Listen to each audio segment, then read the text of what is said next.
Halo, Assalamualaikum teman-teman Jajilogi, apa kabar? Doain pasti pada sehat keluarga ya. Ini sekarang saya bareng sama Pangeran dan Reki, kita lagi ada di Jepang sekarang. Sebenarnya ini udah hari ke berapa ya? Udah seminggu ya? Udah seminggu. Besok pulang. Kita mau lihat di sini dulu kali ya, muter. Oke, muter dulu sekali. Kita bertiga lagi ada di Toyota Automotive Museum di daerah Aichi, dekat Nagoya. Dekat kota yang bernama Toyota, teman-teman. Karena di sini boleh dibilang adalah pusatnya Toyota, dari mulai pabriknya sampai kantor dan lain-lainnya ada di kota Toyota. Jadi ini sekarang kita lagi sebenarnya mampir spontan aja. Karena kita nggak ada rencana ya awalnya buat kesini ya. Jadi kita kesini ini untuk acara GHP Law Firm Outing. Jadi bareng Om Boni dan rekan-rekan kantornya, kita alhamdulillah berkesempatan untuk ikutan juga ke sini. Di mana acaranya sih dari kemarin sih sebenarnya di kota Osaka ya teman-teman.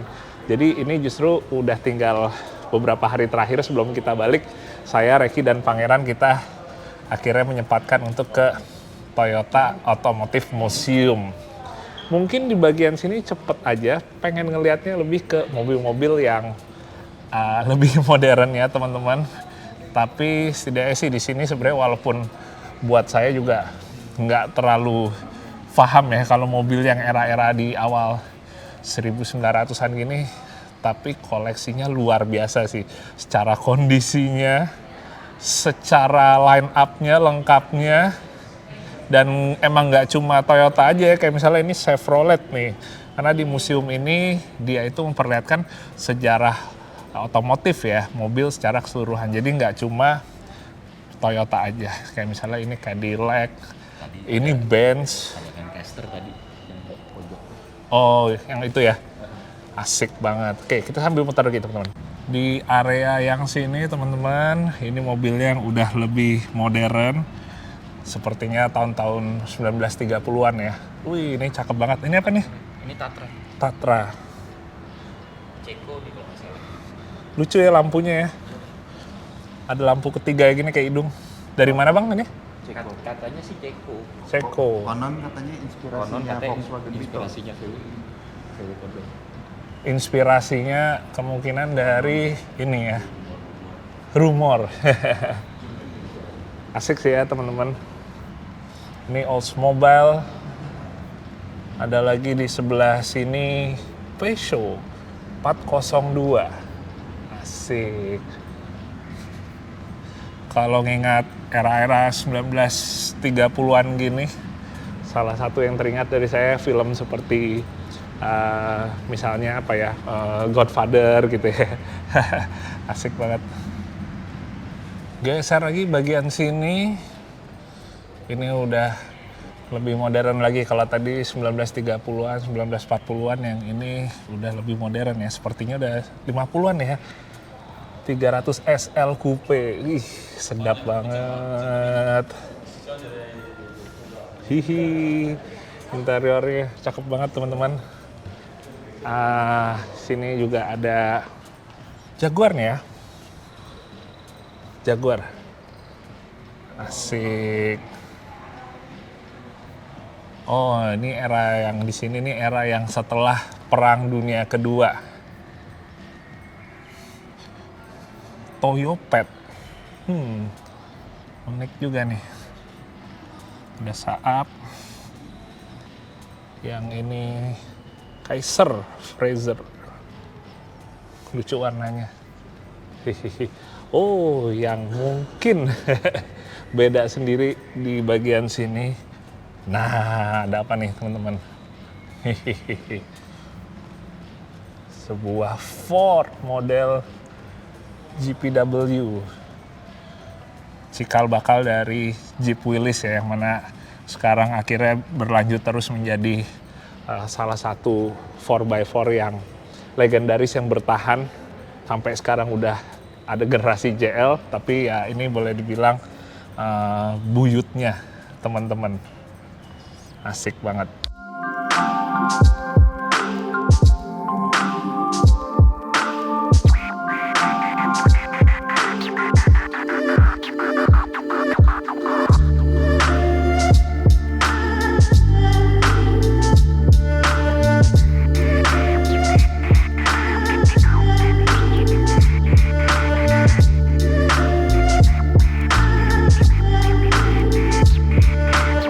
Lanjut lagi teman-teman, sekarang kita ada di lantai atasnya lagi, yang mana mobil lebih modern lagi, tahun 50-an ke atas. Nah, ini yang ada di depan saya, ini yang sangat spesial, FJ25 teman-teman. FJ25L nih, yang belakang lebih panjang. Konfigurasinya unik banget ya teman-teman ya. Sebagian pada bilangnya ini yang kuda lumping karena modelnya tuh seperti ini untuk si pintunya. Kalau misalnya di CJ gini biasanya CJ Mambo ya, yang model kuda lumping gitu. Nah, tapi kalau di Land Cruiser, FJ25 ini sebenarnya adalah FJ pertama, walaupun nggak pertama banget teman-teman, sebenarnya awalnya itu adalah Jeep BJ sebelum lahirnya Land Cruiser, tapi kalau udah yang Land Cruiser ini termasuk yang awalnya, si yang FJ25 ini, yang mana ini sebenarnya secara overall-nya emang kita ngeliatnya kayaknya nggak terlalu beda jauh ya, apalagi kalau orang awam gitu ngeliatnya dengan yang seri 40 nggak terlalu gimana banget. Kecuali untuk yang emang pencinta 4x4, khususnya Land Cruiser, baru kita bisa ngeliat beberapa perbedaannya yang sangat klasik atau lebih klasik lagi dari seri 40-nya Land Cruiser. Wah, asik banget teman-teman. Wih, setir kiri. Dan mobil ini jadi salah satu mobil yang super rare juga di Indonesia. Kalau ada, mestinya harganya luar biasa ya. Karena kayak di luar aja ya, minimal kalau yang saya tahu kayak di Amerika gitu, harganya itu sangat mahal sekali, sampai-sampai pas kita dengar harganya itu, ini udah seperti harga mobil baru yang cukup mewah. Top banget teman-teman. Nah, kita bahas sedikit teman-teman untuk mobil ini. Jadi sebenarnya kalau kita ngomongin mukanya ini kan sebenarnya dengan 40 secara kasar mata nggak terlalu beda. Cuma dia nggak ada kacamata ya, nggak ada grill tambahannya. Jadi modelnya kebuka seperti ini, tengahnya modelnya chrome walaupun nggak semuanya chrome gini. Terus lampu teteknya, ini kalau teman-teman hardtop bilangnya lampu teteknya bentuknya juga unik. Di sebelah situ ada tambahan fog lamp-nya di sini. Terus dia model lampu sennya masih yang seperti ini nih, yang bulat kuning kecil gini. Dan kalau misalnya emang kita lihat ya secara bentukan fendernya, over fendernya gini, terus juga kap mesinnya itu kurang lebih hampir sama dengan yang lanjutannya itu 40. Sistemnya pakai perdaunnya juga kurang lebih hampir sama, ada idle armnya untuk sistem steeringnya, cuma ini kan setir kiri, jadi posisi yang linknya ini ada di sebelah sini ya. Sementara untuk bagian lainnya, spionnya, modelnya yang sebelah sananya tanduk, yang sebelah sini di sini ada tambahan lampunya juga di sini. Terus ada apa lagi nih teman-teman?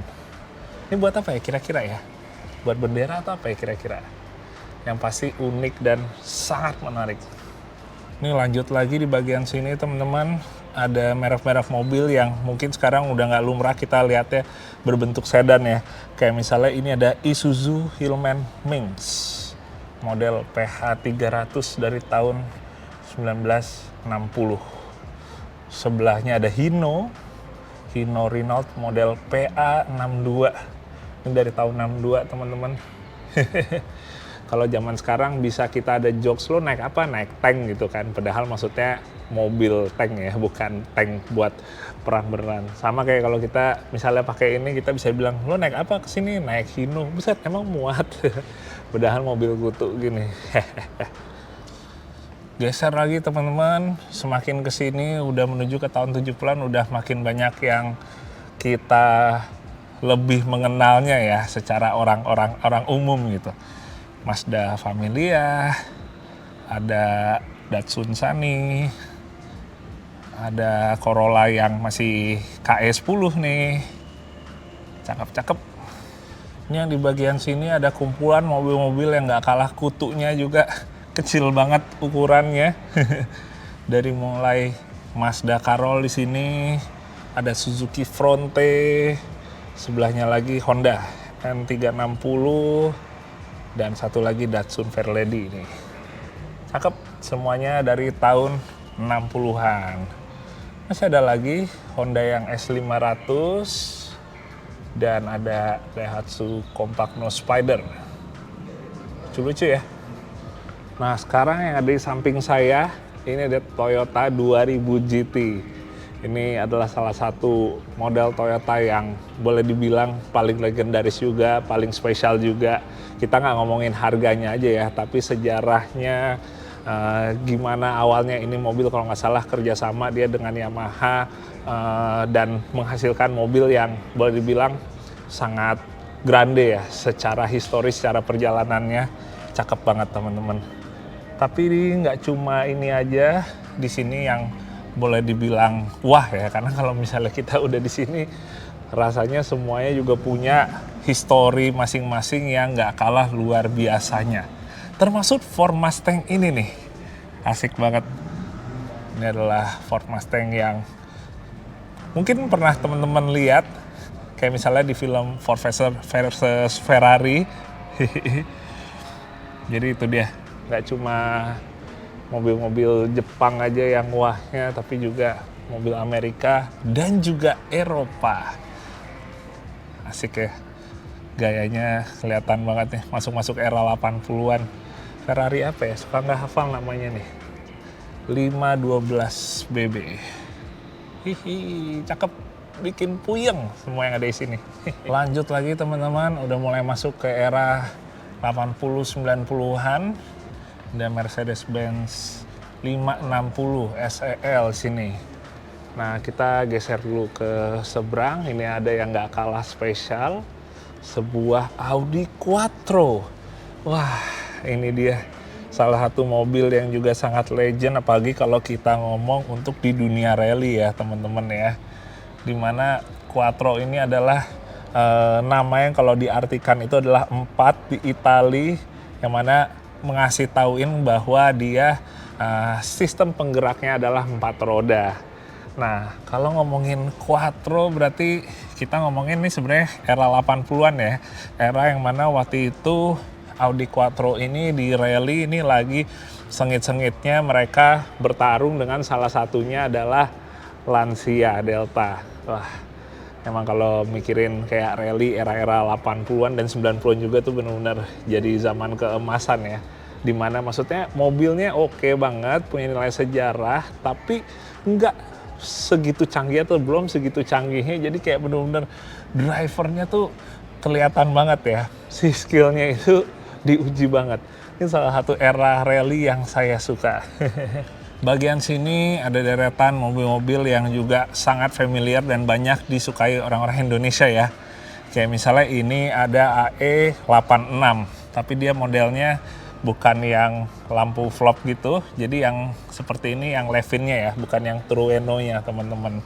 Dan dia kan modelnya kan ada yang liftback, ada yang sedan. Asik banget nih yang warna ini, saya suka ya. Maksudnya yang putih sih juga ganteng banget, cuma kayaknya udah terlalu mainstream banget, jadi yang merah nih juga jadi warna yang menarik juga. Ada 190 di sini.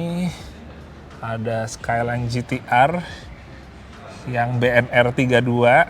Kalau mobil ini buat teman-teman yang pada ngikutin Initial D pasti tahu, dibawa sama Night Kids ya, Nakazato ya kalau nggak salah ya, tiba-tiba agak lupa namanya, cuma salah satu mobil yang jadi karakter di Initial D.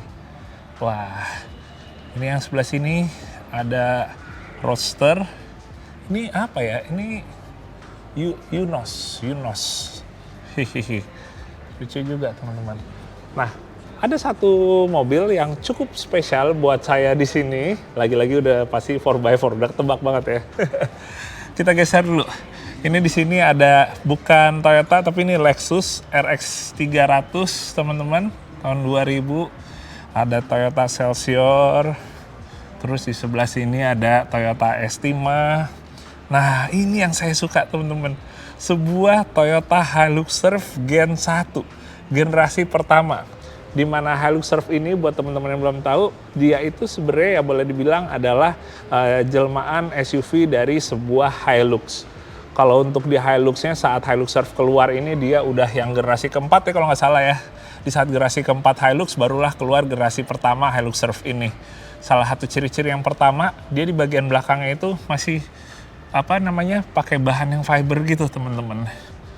Jadi belum full hard body. Nah ini dia nih. Nah asik banget. Hihi. Dengan stripingnya makin ngeliatin klasiknya. Pakai velg chrome seperti ini. Depannya juga chrome-nya lumayan dominan. Kayak ada aksen elegannya ya tetap ya, dipadu sama aksen retronya. Ganteng banget teman-teman. Ini tahun 8, mestinya 84. Oh enggak, yang ini 87 teman-teman. Asik.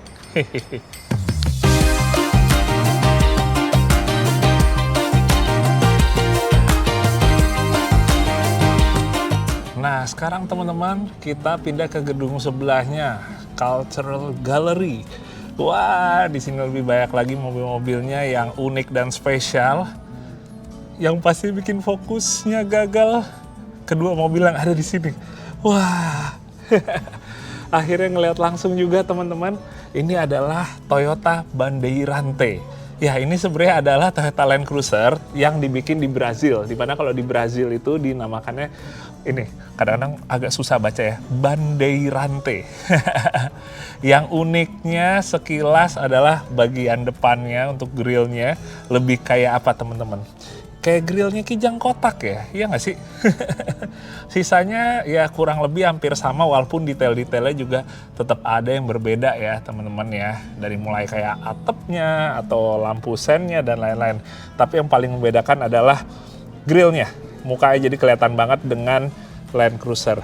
Nah, ngomong-ngomong Bandeirante ini tahun 2001 berarti ini adalah yang kalau nggak salah tahun terakhirnya dibikin. Jadi kalau kita ngomongin Land Cruiser seri 40 itu udah duluan selesai, tapi kalau Toyota yang dari Brazil ini dia masih lanjut terus.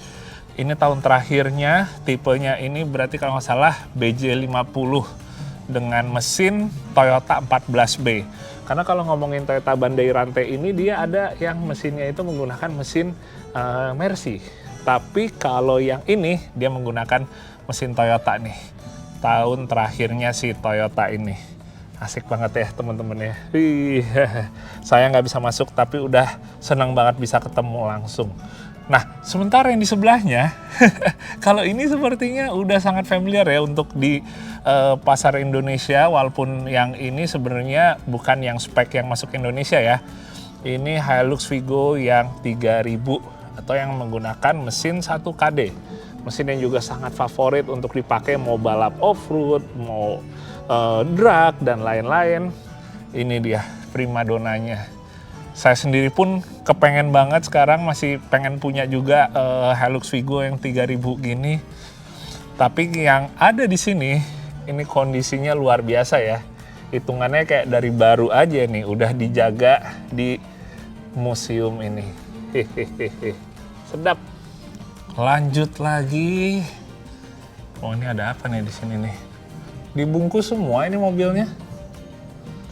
Mungkin koleksi-koleksi sebelumnya kali ya, kayak dikasih liatin di sini. Tapi ini konsep fotonya unik sih ya. Kolase foto-foto sarung mobil dibuka buat dikasih liatin sekilas. Oke. Ini yang berikutnya Automobile Culture Showroom. Oh, kebuka sendiri. Wah, ini benar-benar rasanya kayak masuk ke museum fine art ya. Dingin banget lagi dalam sini. Suasananya jadi gelap, jadi kayak volume juga jadi berkurang.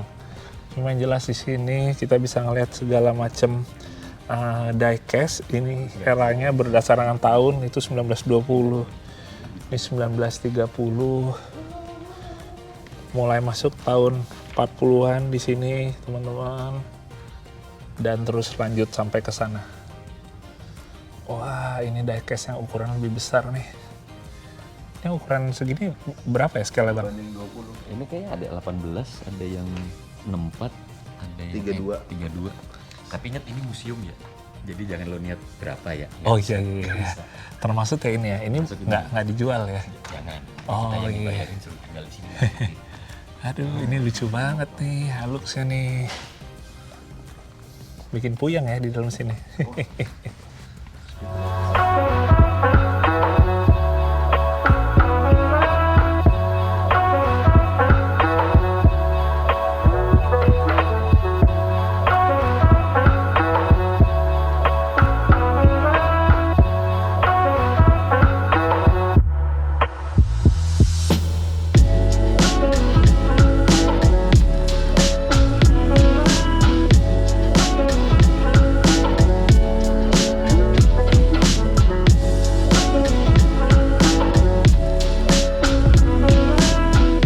Ya oke teman-teman, mungkin sepertinya untuk tour yang di Toyota Automotive Museum sampai di sini aja, mungkin nggak terlalu panjang.